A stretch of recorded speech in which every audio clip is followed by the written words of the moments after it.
Bonjour à toutes et à tous, j'espère que vous allez bien, aussi bien que possible. Bienvenue sur la chaîne Soigne ton art. Alors aujourd'hui, on va poursuivre notre série de portraits, plus particulièrement les portraits liés au théâtre.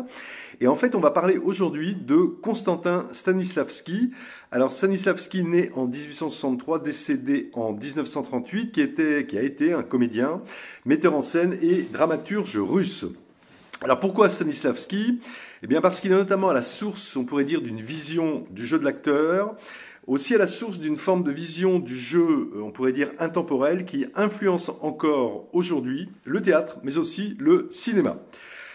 On peut dire aussi, en très brève introduction, qu'il fut l'auteur de deux livres importants. Le premier, La formation de l'acteur, le second, La construction du personnage.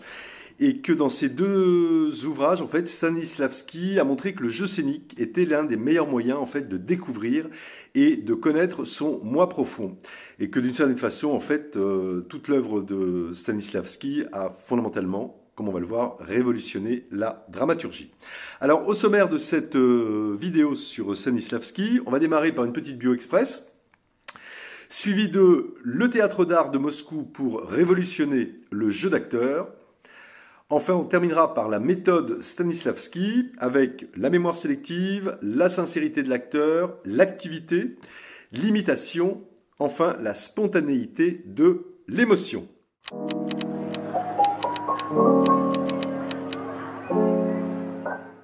Alors peut-être pour démarrer en guise de bio-express, qu'on peut peut-être dire, d'abord c'est que Stanislavski n'est pas son vrai nom c'est Konstantin Sergueïevitch Alexeïev, et qu'en fait Stanislavski c'est un pseudonyme emprunté à un comédien amateur.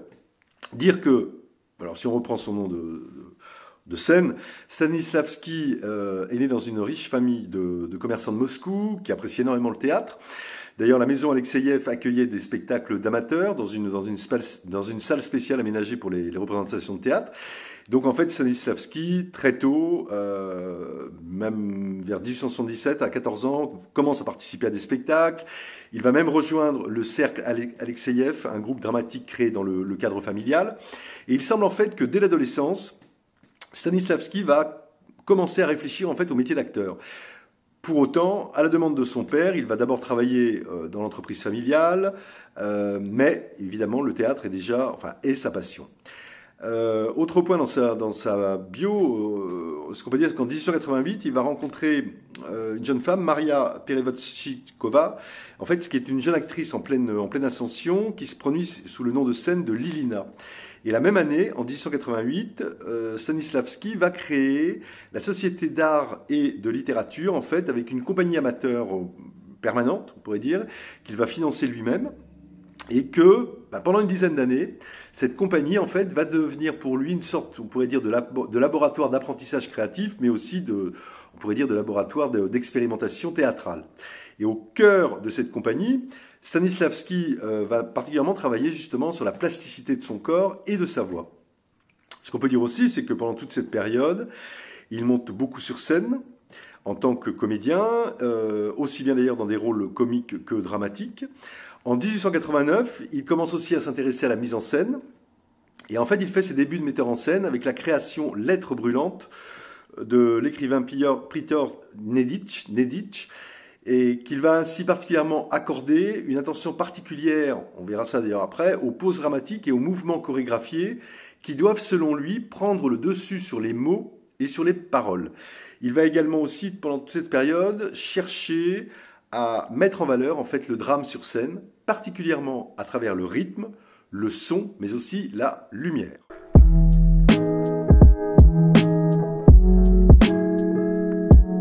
Alors le théâtre d'art de Moscou pour révolutionner le jeu d'acteur. En fait, en 1897, Stanislavski va faire une rencontre, celle de Vladimir Nemirovitch Danchenko, qui est dramaturge, qui est réalisateur et producteur russe, et on peut considérer que ça va être un tournant dans sa vie. En fait, ensemble, ils vont décider de créer le théâtre d'art de Moscou, et selon Stanislavski, par cet acte, et là je vais le citer, il écrit: nous nous efforçons de créer le premier théâtre public rationnel et moral, et nous consacrons notre vie à ce noble objectif. Un peu plus tard, en 1898, en fait, le théâtre d'art de Moscou va ouvrir ses portes, avec notamment la tragédie de Tolstoï, le tsar Fedor Yohanovitch. Mais si la pièce connaît un grand succès public, en fait, Stanislavski considère que les comédiens n'habitent pas suffisamment leur personnage. En fait, ce qu'on peut dire, c'est qu'à cette époque où le théâtre russe occupe une place, on pourrait dire, déterminante dans la société, Nemirovitch, Danchenko et Stanislavski considèrent en fait que le théâtre russe est d'une certaine façon en fait empêtré dans les traditions scéniques et qu'il est donc nécessaire de donner plus de place d'abord à l'imagination mais aussi à la créativité dans la nature même du jeu d'acteur. Et c'est d'ailleurs principalement pour cette raison qu'ils décident en fait de créer ensemble le théâtre d'art de Moscou. Pour autant, si Nemirovitch, Danchenko et Stanislavski ont dans un premier temps créé conjointement ce théâtre, notamment pour convaincre et soutenir Tchekhov à écrire pour le théâtre. Donc on peut considérer que ça a vraiment marqué une nouvelle ère pour la discipline théâtrale. Les deux, que ce soit Nemirovitch, Danchenko et Stanislavski, vont ensuite suivre en fait leur propre ligne de conduite, on pourrait dire même leur propre pièce et même leur propre production. Alors ce qu'on peut dire aussi, c'est qu'au début des années 20, le théâtre d'art de Moscou va faire une tournée en Europe, mais aussi aux États-Unis. Et en fait, Stanislavski va représenter le théâtre tout en étant acteur.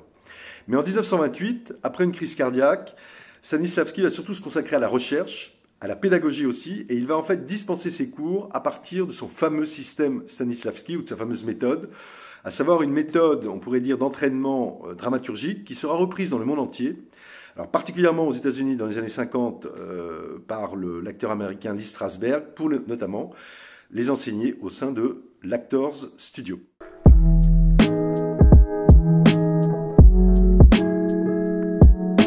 Alors la méthode Stanislavski. Ce qu'on peut dire, c'est que cette méthode, développée sur près de 40 ans, Stanislavski l'a consignée en fait dans deux ouvrages majeurs, comme je l'ai dit en introduction, à savoir la formation de l'acteur et la construction du personnage. En fait, ce qu'on peut peut-être dire, c'est que cet enseignement est d'abord fondé sur, et prioritairement sur la mémoire affective et le vécu propre des comédiens. Mais que plus largement, cette méthode est basée sur le fait que pour Stanislavski, le théâtre doit être une source de vie, mais aussi une source de joie et même de jubilation.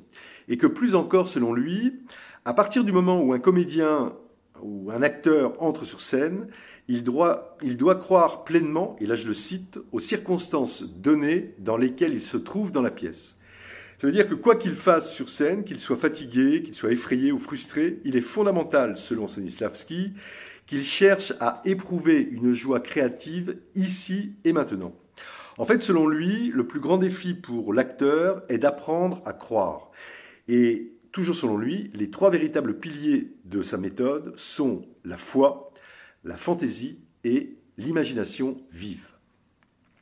Alors peut-être de manière plus précise, ce qu'on peut rajouter, c'est que Stanislavski, qui a beaucoup étudié Freud, considère, et là je vais le citer à nouveau, que seul le subconscient peut nous procurer l'inspiration dont nous avons besoin pour créer, mais ce n'est que grâce au conscient, qui par principe le supprime le conscient, que nous pouvons utiliser le subconscient. À savoir que ce qui peut arriver de mieux à un acteur, selon lui, c'est d'être complètement pris par son rôle. Et que, involontairement, il se met alors à vivre son personnage, sans même savoir ce qu'il ressent, sans penser à ce qu'il fait, guidé uniquement par son intuition et son subconscient. Fin de la citation de Stanislavski. En fait, il y a donc, selon lui, un paradoxe qu'il propose de résoudre en demandant à l'acteur de se rendre attentif et disponible à lui-même. Et à ce sujet, il dit d'ailleurs, et là je le cite à nouveau, « Il s'agit de laisser à la nature le soin de tout ce qui est, au sens le plus large du mot subconscient, et de nous en tenir à ce qui est à notre portée. Lorsque l'intuition et le subconscient apparaissent dans notre travail, nous devons savoir ne pas les contrarier. » Fin de la citation. Ce qu'on peut dire enfin, c'est que Stanislavski s'appuie aussi sur la créativité, qu'il faut selon lui solliciter avec douceur, mais aussi avec fermeté. Et là, je vais le citer à nouveau, il dit à ce sujet « On ne peut pas constamment créer avec l'aide du subconscient ou de l'inspiration. Il n'existe pas de pareil génie. C'est pourquoi vous devez apprendre avant tout à créer consciemment et avec beaucoup de justesse, car c'est le meilleur moyen d'ouvrir la voie à l'épanouissement du subconscient et par là à l'inspiration. Plus vous aurez dans votre jeu de moments de création conscients, plus vous aurez de chances de trouver l'inspiration. » Fin de la citation. Ce qu'on peut encore rajouter, c'est que dans son ouvrage La formation de l'acteur, en fait, Stanislavski développe les points essentiels pour vivre pleinement son rôle. Et là, on va voir donc on va dire ces différents points essentiels. Alors, il y a d'abord ce qu'il appelle la mémoire sélective. En fait, selon Stanislavski, l'acteur ne construit pas son rôle avec la première chose qui lui tombe sous la main. Il doit d'abord choisir soigneusement, parmi ses souvenirs, puis trier parmi ses propres expériences les éléments ce qu'il appelle les plus séduisants. Et là, il doit, et je le cite, tisser l'âme de son personnage de sentiments qui lui sont plus chers que ceux de sa vie ordinaire. En d'autres termes, l'acteur doit faire en sorte de choisir le meilleur de lui-même pour le porter sur scène. À savoir que les formes peuvent varier suivant les besoins de la pièce, mais les sentiments de l'artiste doivent rester vivants et irremplaçables. Plus encore, toujours dans cette question de la mémoire sélective, selon Stanislavski, on peut comprendre un rôle, sympathiser avec le personnage et se placer dans les mêmes conditions que lui afin d'agir comme il le ferait. C'est ainsi que naîtront chez l'acteur des sentiments qui seront analogues à ceux du personnage mais qui n'appartiennent qu'à l'acteur. Mais il ne faut jamais oublier que sur scène, un acteur ne doit pas s'éloigner de lui-même, car c'est en perdant le contact avec lui-même, donc plus exactement en perdant le contact avec soi-même, que l'on cesse de vivre réellement le rôle. Donc ça, c'est vraiment la question de la mémoire sélective de la méthode Stanislavski. Ensuite, l'autre élément de cette méthode, c'est ce qu'il appelle la sincérité de l'acteur. Alors sur ce point, Stanislavski postule, et je le cite, que les conditions de notre activité théâtrale, la publicité attachée à l'acteur, notre subordination au goût du public et le désir qui en résulte d'employer tous les moyens pour impressionner, tous ces stimulants professionnels s'emparent bien souvent de l'acteur, même lorsqu'il joue un rôle bien établi. Il n'améliore pas la qualité de son jeu, bien au contraire, il le pousse à s'exhiber et l'enferme dans ses clichés. Fin de la citation. À ce titre, donc, Stanislavski estime que la priorité de l'acteur est de penser, de lutter, de sentir et d'agir en communion profonde avec son personnage. Donc, c'est vraiment ce qu'il appelle la sincérité de l'acteur. Autre élément, ce qu'il appelle l'activité. Alors, selon Stanislavski, l'immobilité apparente d'une personne, par exemple assise sur la scène, n'implique pas la passivité. En d'autres termes, selon lui, on peut très bien rester assis sans faire un mouvement et être malgré cela en pleine action. On pourrait même dire plus encore, toujours selon lui, il arrive même souvent que l'immobilité physique soit la conséquence directe d'une grande intensité de pensée. Et c'est cette activité intérieure qui est de beaucoup la plus importante du point de vue artistique selon Stanislavski. À savoir que l'essence de l'art ne réside pas dans ses formes extérieures, mais dans son contenu spirituel. En d'autres termes, selon lui, lorsqu'on est sur scène, il faut toujours être en action, que ce soit physiquement ou alors spirituellement. Autre élément, l'imitation. Selon Stanislavski, un acteur ne doit pas se permettre de représenter extérieurement ce qu'il n'a pas éprouvé intérieurement. Selon lui, pour reproduire des sentiments, tout acteur doit être en capacité de les retrouver en faisant appel à sa propre expérience. Et à l'inverse, les acteurs qui pratiquent un jeu, ce qu'il appelle mécanique, ne cherchent pas à éprouver les sentiments du personnage, ils ne peuvent pas en reproduire donc les manifestations. En dernière instance, sur la question de l'imitation, Stanislavski dénonce les dangers de l'imitation qui n'offre au public, alors lui il dit à l'aide de grimaces, d'artifices de la voix et de gestes, qu'un masque inanimé, vide des sentiments qui n'existent pas chez eux. Enfin, on pourrait dire dernier élément de la méthode Stanislavski, c'est ce qu'il appelle la spontanéité de l'émotion. À savoir que selon lui, et je le cite, les éléments spontanés d'émotion ont une force d'impulsion irrésistible. Et donc c'est précisément vers cela qu'il faut aller. Et là, je vais le citer à nouveau, Stanislavski écrit « Comment retrouver le sentiment qui a traversé votre esprit, rapide comme une étoile filante ? S'il est resté près de la surface et revient à vous, vous pouvez remercier le ciel. Mais il ne faut pas vous attendre à retrouver toujours la même impression. Une autre, entièrement différente, peut apparaître à sa place demain. Sachez vous en contenter et n'en demandez pas plus. » Il écrit également « Lorsque les réactions de l'acteur sont plus fortes, l'inspiration peut apparaître. Mais ne perdez pas votre temps à poursuivre une inspiration qui vous a favorisé une fois par hasard.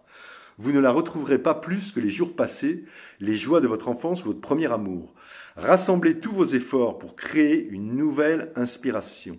Il n'y a aucune raison de croire qu'elle sera moins bonne que celle d'hier.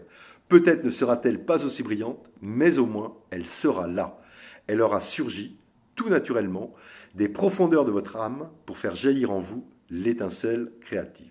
Fin de la citation. Alors ce qu'on peut dire en conclusion, c'est que, en fait, toute sa vie, Stanislavski a réfléchi à l'art d'être sur scène, et plus largement, il a, on pourrait dire, à travers son jeu de l'acteur, cherché comment, en fait, on pouvait trouver le sentiment d'être en vie.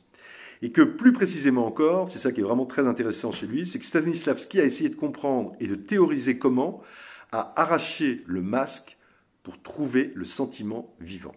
Là, je le cite.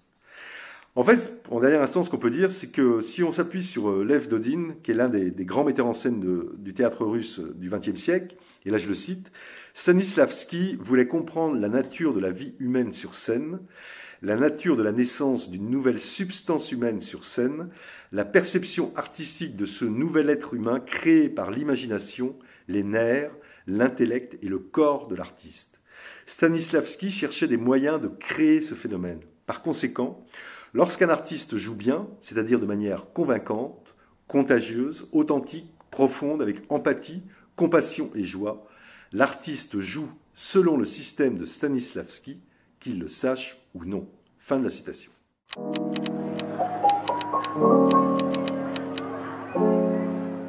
Alors à lire. Alors de Constantin Stanislavski, donc liste non exhaustive, La construction du personnage, hein, j'en ai parlé, publié en 1997, Notes artistiques, publié en 2011, Entretien au studio du Bolchoï et l'éthique, publié en 2012, La formation de l'acteur, publié en 2015, enfin un livre en anglais, My Life in Art, publié en 2020. Et un autre livre, mais là, écrit par Stéphane Poliakov, Constantin Stanislavski, publié en 2015. Voilà. Si vous souhaitez réagir ou me contacter au sujet de cette vidéo, toutes les coordonnées, comme d'habitude, dans la description de la chaîne. Si vous l'avez apprécié, n'hésitez pas à liker, à partager, à vous abonner, à cliquer sur la cloche pour être prévenu des prochaines sorties.